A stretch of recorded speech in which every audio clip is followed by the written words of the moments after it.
सियासी चौक के इस खास कार्यक्रम में हम वाराणसी में हैं। आज बात हो रही है, नेता प्रतिपक्ष माता प्रसाद पांडे ने कहा है कि उत्तर प्रदेश में कानून व्यवस्था बिल्कुल ठीक नहीं है। कानून व्यवस्था अगर सही होती तो उत्तर प्रदेश में इनकाउंटर की ज़रूरत नहीं पड़ती। उन्होंने कहा है कि योगी राज में कानून व्यवस्था खराब है, प्रदेश में अराजकता का माहौल है। हम वाराणसी के लोगों से बात करते हैं, उनसे जानते हैं कि ये बताइए कि किस तरीके की कानून व्यवस्था आपको दिखाई देती है उत्तर प्रदेश में अभी। देखिए, एक बहुत बड़े विचारक हुए हैं फ्रेडरिक साविग्नी। उनका एक बहुत महत्वपूर्ण कथन है कि कानून व्यवस्था जनता की चेतना से विकसित होती है।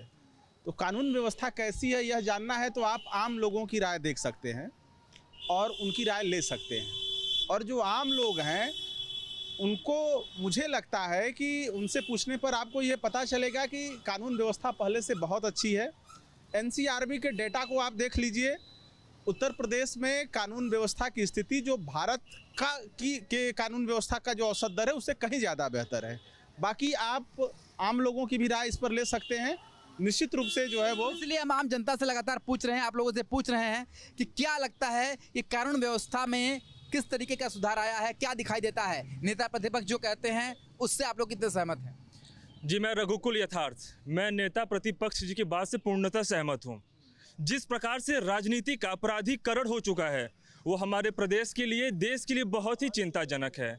हमने हाल में देखा, पिछले दिनों लखनऊ में एक दिन में 2-2 हत्याएं हो जा रही हैं। हमारे चंदौली में महिला के साथ किस तरह अमानवीकृत किया गया, घर के अंदर आके घसीट के मारा गया, पीटा गया। तो ऐसे में मेरे नज़र में पूछेंगे तो सरकार कानून व्यवस्था को सुचारू रूप से चलाने में पूर्ण रूप से असफल रही है। क्या लगता है भाई साहब आपको, कानून व्यवस्था किस तरीके से देखते हैं आप? यूपी में कानून व्यवस्था बहुत अच्छी चल रही है क्योंकि संगठित अपराध यूपी में नहीं हो रहा है। वारदातन कुछ छिटपुट अपराध देखने को मिल रहे हैं, वो हमेशा होते रहे। खैर वो भी, उसकी भी मैं निंदा करता हूँ, गलत है। जैसे बड़े भाई साहब बता रहे हैं कि कल चंदौली में कोई महिला के साथ मारपीट हो गई। वो महिला और जो न्यूज़ निकल करके वहाँ से आ रही है वो कुछ ज़्यादा ही गलत न्यूज़ है, उसमें ना मीडिया में बोला जाए तो बेहतर है। और रही बात ये अपराध पे प्रश्न कौन खड़ा कर रहा है, माता प्रसाद पांडे जी, उनके भी व्यवस्था, उनके भी चरित्र और सारी चीज़ों को तो आप बेहतर मीडिया जानती ही है। तो प्रश्न खड़ा कौन कर रहा है? प्रश्न ये भी तो बनता है ना कि समाजवादी पार्टी का चरित्र कैसा रहा है, उसकी चाल कैसी रही है उन्होंने। और रही बात अपराधियों को, बोल रहे हैं कि अपराधी गद्दी पर बैठा, ये बताइए अपराधी किस काल में गद्दी पे नहीं रहा है। खैर आज उस अगर देखेंगे तो छिटपुट, हम ये भी एकदम नकार नहीं सकते हैं कि आज अपराधी एकदम गद्दी पे नहीं है, लेकिन बहुत कम संख्या है। पहले मुख्तार अंसारी, अतीक अहमद, ऐसे बड़े बड़े अपराधी जो हुआ करते थे देश की वहाँ पे सदन में और विधानसभा में हर जगह, वो वहाँ का नेतृत्व क्या करते थे। आज ऐसी स्थितियाँ बहुत कम हुई हैं और जाहिर सी बात है योगी जी के सरकार में जो है सारी चीज़ें बहुत, ना ही कहीं गुंडागर्दी हो रही है, ना ही कहीं धन उगाही की जा रही है। ऐसा कोई गलत कार्य यहाँ पे नहीं किया जा रहा। यूपी सुरक्षित हाथों में है। क्या लगता है आप इनकी बात से कितना सहमत? जी देखिए, मैं इनकी कई बातों से अपनी सहमति जाहिर करता हूं। सबसे पहले तो ये बिल्कुल तय है कि यूपी में जो संगठित अपराध है वो निश्चित रूप से कम हुआ है और जितने भी माफिया हैं जिनका एक पूरा सरगना और गिरोह होता था वह निश्चित रूप से जो है उनको ध्वस्त किया गया है। इस कारण से उनके जो हौसले हैं वो नेस्तनाबूत हुए हैं, इसमें कहीं से कोई दो राय नहीं है। देखिए, वारदातन जो हत्याएं या इस तरह की कुछ घटनाएं आती हैं, वो मैंने कहा है कि कभी कभी क्या होता है कि अगर सरकार की बहुत सारी जिम्मेदारियां हैं तो नागरिक होने के नाते हमारी भी कुछ जिम्मेदारियां होनी चाहिए। हम वो जो व्यक्तिगत घटनाएं होती हैं, अब किसी आपसी रंजिश में कोई घटनाएं हो गई, किसी 1-2 जगहों पर छिटपुट घटनाएं हो गई, तो आप चाह करके भी उसको जो है पूरी तरह से ठीक नहीं कर सकते। लेकिन 112 के माध्यम से, सीसीटीवी निगरानी के माध्यम से, पुलिस पेट्रोलिंग के माध्यम से निश्चित रूप से जो है उत्तर प्रदेश में योगी आदित्यनाथ की सरकार जो है वो कानून व्यवस्था को लेकर के बेहतर कार्य कर रही है। इससे जो है दो राय, इसमें कोई दो राय नहीं है। बिल्कुल, हर जगह पुलिस हर समय नहीं पहुंच सकती। आम आदमी की जागरूकता ये बहुत ज़रूरी है। भाई साहब, इस चिलचिलाती धूप में आप गमछे के साथ खड़े हैं, जाहिर सी बात है एक ऐसे व्यक्ति हैं जो लगातार सड़क पर निकल रहे हैं। क्या दिखाई देता है क्राइम रेट के बारे में, क्या महसूस करते हैं? पहले की अपेक्षा इस समय बहुत ही दुरुस्त चल रहा है जो पहले था, लेकिन अब वो बहुत ही कम हुआ है जो सपा के सरकार में हो। लेकिन उनके मुकाबले अब की स्थिति बहुत ही अच्छी है। जिस तरह से हम लोग, हमारे घर की माँ बेटियाँ इधर बेबाक निकल जाती हैं रात में, शाम में, सुबह में, किसी भी टाइम, वो पहले नहीं था। लेकिन बीजेपी के हमारे मोदी जी की सरकार में इस समय बहुत ही अच्छी व्यवस्था चल रही है, कानून व्यवस्था, खास करके कानून व्यवस्था। और रह गई माफियाओं की बातें, तो माफिया तो हर सरकार में थे, हर सरकार में रहे हैं और आज भी हैं। ऐसी बात नहीं है कि माफिया आज भी नहीं है, वो बड़े स्तर से हैं, जिसका उस पर हाथ लगाना या वहाँ तक पहुँचना ही बहुत मुश्किल है। तो भाई अपनी अपनी राय है। मतलब जमीनी स्तर पे आप मानते हैं कि सुधार हुआ है? सुधार हुआ है। क्या भाई साहब, ये तो कह रहे हैं सुधार हुआ है। पहले मैं भैया की एक बात से सहमत हूं कि अपराधी हर सरकार में थे, तो मैं सभी सरकार के ऐसे अपराधी नेताओं का विरोध करता हूं। और दूसरी बात, आज भी प्रधानमंत्री के संसदीय क्षेत्र में कफ सिरप का इतना बड़ा सिंडिकेट चला और 2000 करोड़ रुपए करीब का घोटाला या टैक्स चोरी हुई, तो इसको हम क्या बताएं? ये कानून व्यवस्था ध्वस्त तभी न हुआ, तो वो कब चला?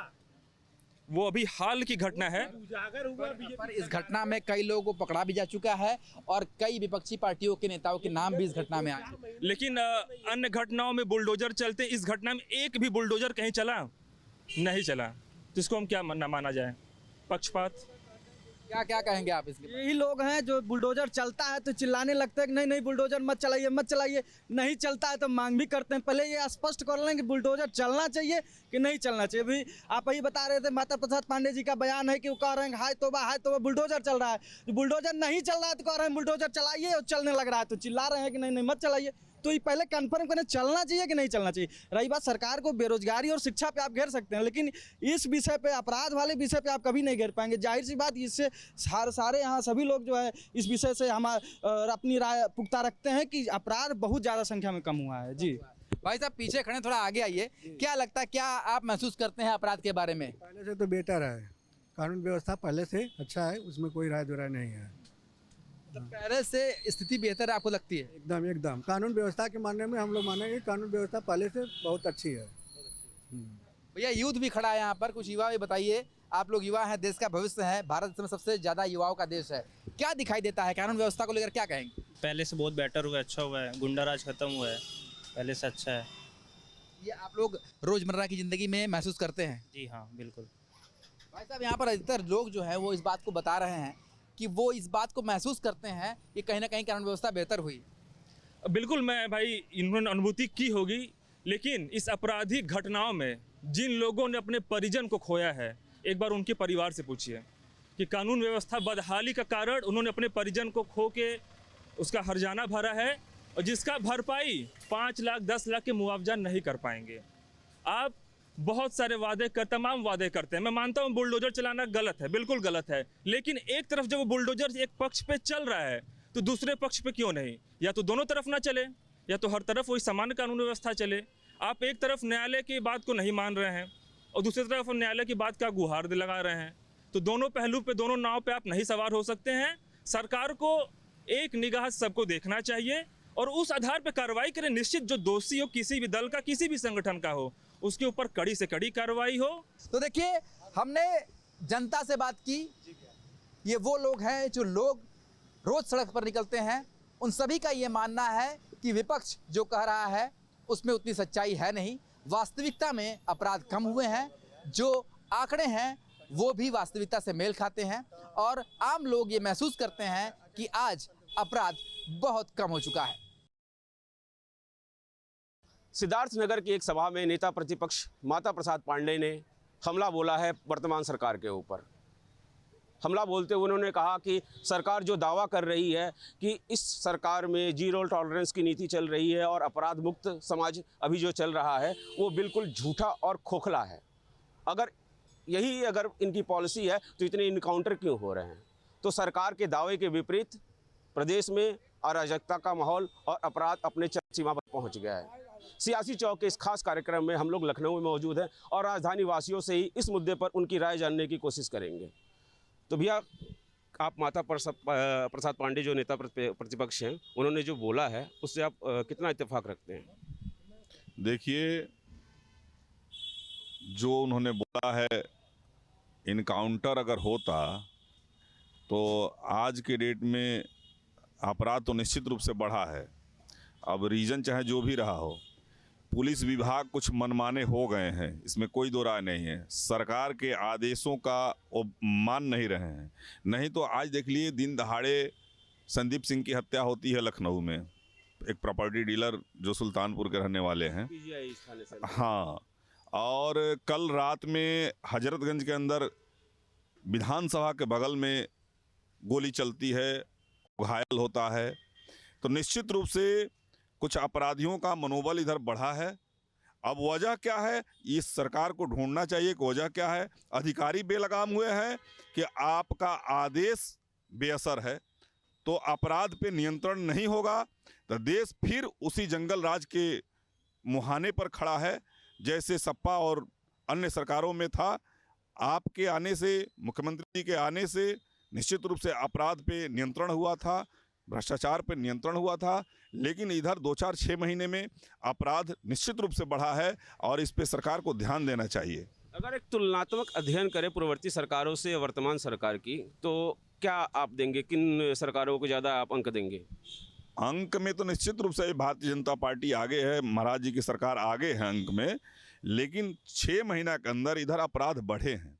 और वजह यह है कि अफसर, इस प्रदेश के अफसर अपने आप को ये साबित करने में लगे हैं कि हम मंत्री, विधायक और मुख्यमंत्री से ऊपर हैं। इसका एकदम साक्षात उदाहरण है कि आपके अधिकारी, चाहे वो प्रमुख सचिव हो, चाहे जो भी हो, वो बड़े बड़े नेताओं के साथ फोटो खिंचा के सोशल मीडिया पर पोस्ट कर रहा है। ये साबित कर रहा है कि हम सरकार से ऊपर हैं। पहले के सरकार में अधिकारी, चाहे पहले की प्रवृत्ति ये रही है कि अधिकारी सरकारी नेताओं के साथ फोटो खिंचाने से बचते थे कि हमारा फोटो ना आए किसी नेता के साथ, इसलिए कि हम सरकारी कर्मचारी हैं, हम सबके हैं। लेकिन आज के अधिकारी अपने को साबित कर रहे हैं कि नहीं, सरकार से हम ऊपर हैं, वर्चस्व हमारा है, सरकार और मुख्यमंत्री और किसी को हम कुछ नहीं समझते हैं। तो निश्चित रूप से इस प्रवृत्ति में क्या इजाफा हुआ है और इस प्रवृत्ति पर रोक नहीं लगाई गई तो बहुत बुरा होने वाला है, बहुत बुरा होने वाला है। और भी कुछ लोग हैं, उनसे भी हम जानने की कोशिश करेंगे। नौकरशाह तंत्र निरंकुश हो गया है इस वर्तमान सरकार में, जो हाल के दिनों में जो भाई साहब बता रहे थे। मैं तो भाई साहब के लिए पहले तो ताली बजाऊंगा, चूंकि ये बीजेपी के हैं और इन्होंने किस तरीके से खुलासा किया अपनी वर्तमान सरकार का, उसके लिए मैं इनका धन्यवाद अदा करता हूं कि इन्होंने बताया कि ये निरंकुश सरकार है।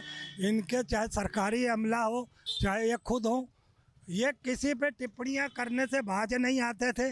कम से कम आज इन्होंने अपने गिरेबान में झांका है और असलियत को कबूला है कि वर्तमान की सरकार में जितना भ्रष्टाचार है, जितना बलात्कार है, जितनी गोलियां चल रही हैं, जितनी हत्याएं हो रही, जितने बुलडोजर चल रहे हैं, तो ये बात को तो मैं मानूंगा और मैं इन्हें सल्यूट भी करूंगा। अच्छा, वो भाजपाई हो गए, लेकिन आप तो आम नागरिक हैं। एक आम नागरिक के हैसियत से आप अपना एक सवाल का जवाब दीजिए कि अगर तुलनात्मक अध्ययन करें पूर्ववर्ती सरकारों से, जो सपा की सरकार रही है पिछले सालों में, और अभी वर्तमान में जो योगी सरकार चल रही है, उसमें किस राज्य में ज़्यादा गुंडागर्दी थी, ज़्यादा अराजकता थी, ज़्यादा अपराध हुआ करते थे? तुलना करने की ज़रूरत ही नहीं सर, आंकड़े ही बयां कर देंगे।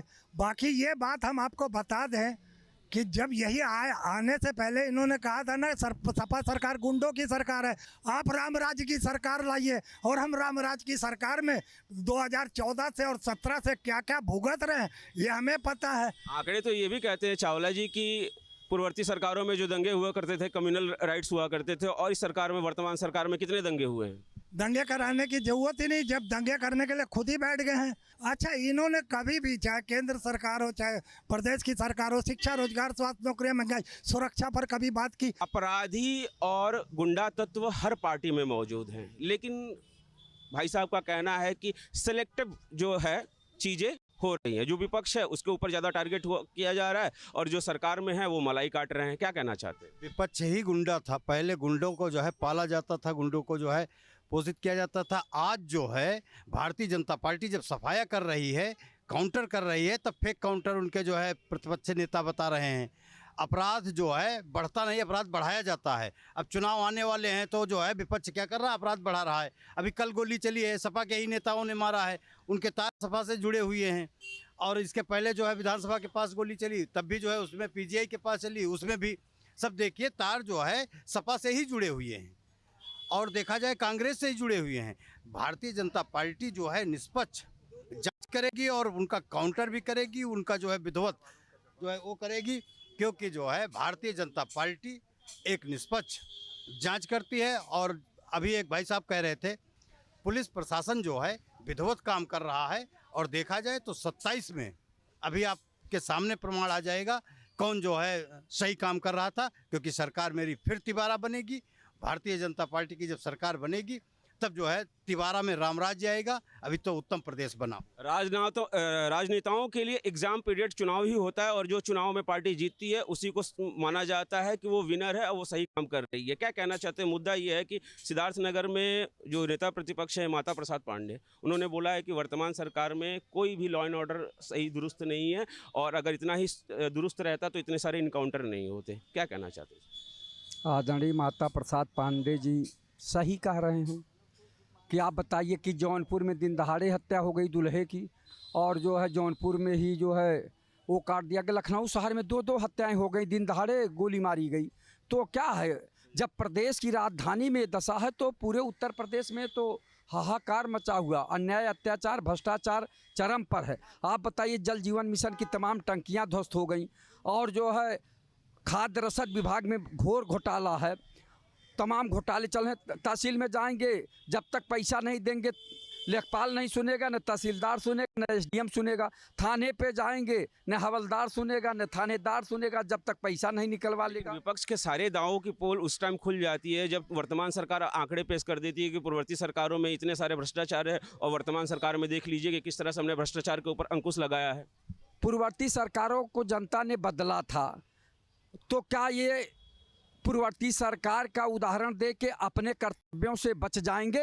इनकी सरकार में तो उससे ज़्यादा अत्याचार भ्रष्टाचार हो रहा है, महंगाई बढ़ रही है, बेरोजगारी बढ़ रही है, तो उस पर नहीं अंकुश लगा पा रहे हैं, तो केवल दूसरी सरकारों को कोसेंगे कि कांग्रेस के ज़माने में क्या था, समाजवादी पार्टी के ज़माने में क्या था। और आप सवाल पूछने जाएंगे नारायण दत्त तिवारी जी से, सिरपत मिश्रा जी से, वीर बहादुर सिंह जी से, या स्वर्गीय मुलायम सिंह यादव जी से पूछने जाएंगे कि वर्तमान मुख्यमंत्री आदरणीय योगी आदित्यनाथ जी से सवाल होगा कि क्यों भ्रष्टाचार हो रहा, क्यों अपराध बढ़ रहा, दिन दहाड़े लखनऊ में हत्याएं हो रही हैं। वर्तमान मुख्यमंत्री योगी आदित्यनाथ जी हैं, और सवाल भी उन्हीं से पूछा जाएगा, कुछ भी अगर लॉ एंड ऑर्डर की सिचुएशन आता है या करप्शन की बात होती है। क्या कहना चाहते हैं इस मुद्दे पे? पत्रकार महोदय, घटनाएं तो हमेशा हम कहते ना हो, ये तो हमेशा जो जहाँ जिसको करना होता तो करता है। सवाल इस बात का रहा है, जब मुजफ्फरनगर में मुसलमानों के घर जल रहे थे तब सैफई में हीरो हीरोइनी नाच रहे थे। प्रतापगढ़ में जियाउल हक सीओ की हत्या समाजवादी पार्टी सरकार में उत्तर प्रदेश में थी, केंद्र में कांग्रेस की थी। और एक उदाहरण हम आपको दे दें, जब सिया सुने, जब कोई ईद या बकरीद या कोई ताजिया मुहर्रम होता रहा है तो यही जो है समाजवादी पार्टी सरकार में दंगों की जो है गिनती लगा लीजिए, तो उसी तब से कोई दंगा नहीं हुआ। माननीय मुख्यमंत्री जी ने कहा कि रोड पर नमाज न पढ़ो। हम धन्यवाद ऐसे मुख्यमंत्री को देते हैं जिसने सतर्क किया, और सतर्क करने के बावजूद में कोई विवाद और कोई दंगा नहीं हुआ। इंसानियत से और सौहार्द को मिलते हुए जो है त्यौहार निपट गया।